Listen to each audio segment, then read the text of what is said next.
সত্যি মান করছো এবার এটাকে আমি সুন্দর করে কেটে নেবো।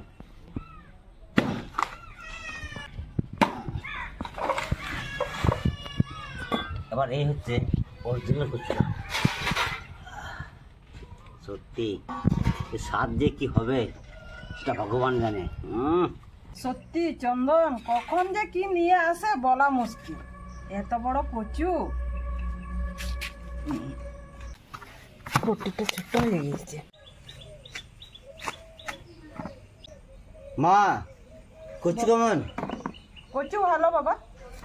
মান কচু সেদ্ধ করবো, ওই জলটা আমি দিয়ে দিচ্ছি।